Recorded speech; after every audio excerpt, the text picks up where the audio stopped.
What's up, guys? What's going on? I'm Paul. This is Pauline Theology, and this is Trust in Jesus Ministries. We're going through the book of John.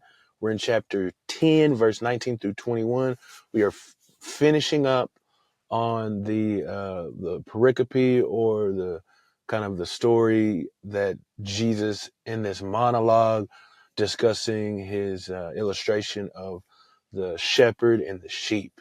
And so we get the reaction from the guys who were listening, the people who were around, maybe specifically the ruling elite, but also maybe some of the people who were passerbyers that were just listening to Jesus speak. So if you haven't checked it out, go ahead and check out John chapter 10, 19 through 21. Stop the tape, see what it has to say, and then come back and we'll answer the 4 questions, man. If you have already read, then let's go ahead and discuss what's going on, man. So what's happening? Well, I said a little bit earlier that we're at the end of the pericope, and of Jesus having his monologue between the shepherd, the sheep, and giving this illustration and describing the parts that are in this illustration, referring to him and how he cares for and loves the sheep. Matter of fact, we studied in an episode where the knowing of us, or that loving of us, is in part and parcel with the way that the Father loves him and the Father.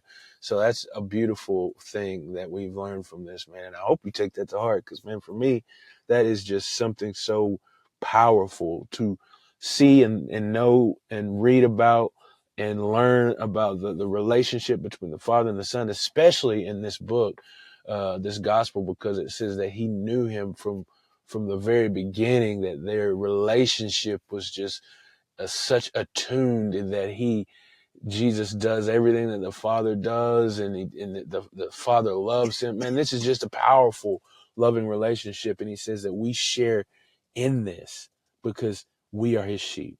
Boy, that's awesome. That's beautiful. But anyway, let's get to see what is actually happening after he says all these things, man. It says that a division happens again, a schism, man, and some of the Jews say that he has a demon and he's possessed and that he's crazy, he's insane.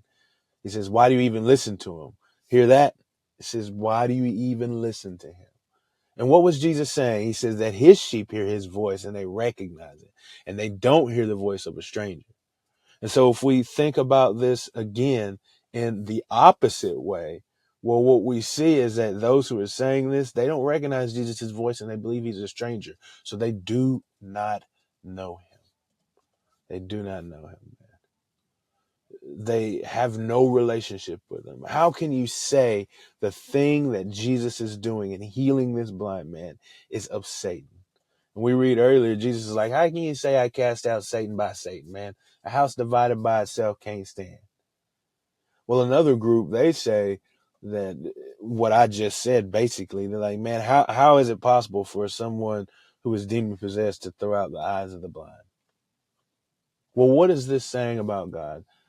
First off, it says he divides, and we talked about that in many episodes, how God has not come to bring together, but to divide, not to bring peace, but to bring a sword, because of family and friends and acquaintances going to go against each other because of the things that Jesus says and the actions that Jesus does.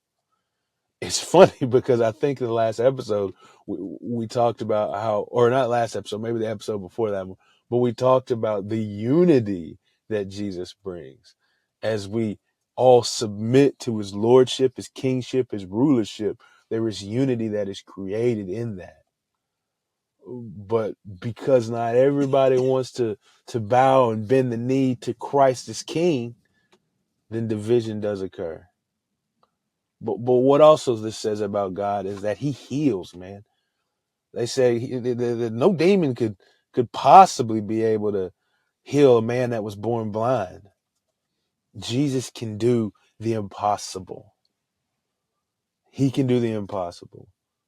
And don't ever forget that. What does this say about mankind? Well, I think what it's saying is that there are people, despite all of the things that God is going to reveal, will deny him. That's a sad fact. Is that and I know that for me that makes it sad as well, because of the people in my life who I know need Jesus. There's nothing that I can say or do that's going to stop them. They're going to deny Christ. But I do want to bring something back to this that we talked about a couple of episodes ago, where it says that Jesus says sheep that are from another fold and that will hear his voice and he will lead them. Well, that still, I have to say that because that still makes me, and it should make you, present the gospel to them.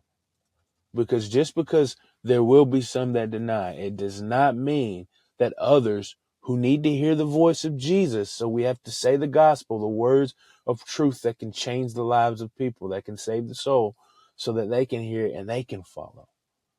So though there will be people who will deny Christ no matter anything that Jesus does or say, we still must present the gospel. We must share the love of Jesus, because there are those who are not of his fold that will hear that voice and they will come. But also, man, it is more than just saying that Jesus is good. See, it's glaring what they do not say. They don't say he's the Messiah. They don't come out and say, is this man the Messiah? Or is he the one in whom we have been waiting for? All they do is recognize some of the deeds that Jesus has done and say, he can't be all that bad, right? Now, that's a starting place. Don't get me wrong, man. For those who don't know Jesus and are listening to this podcast, that's a starting place. But there is more that is necessary. It's a placing of trust in him. It's believing into him. It's not just recognizing that he is powerful, that he is good, that he is gracious, that he is loving. But it is seeing those things and letting them point you to the fact that he is the Son of God. That's what signs mean when he does these things in the scriptures. They point to the fact that he is the Son of God. So how do we apply these truths to our lives, man? Well, have you placed your trust in him? Have you bent the knee to him, recognizing that he's good and he has all of these things that he is waiting, that he is willing, so that you might be in a relationship with him and grow and become a part of that wonderful relationship, just as the Father and him have. Hey, I appreciate you guys for listening, and I will see you in the next episode.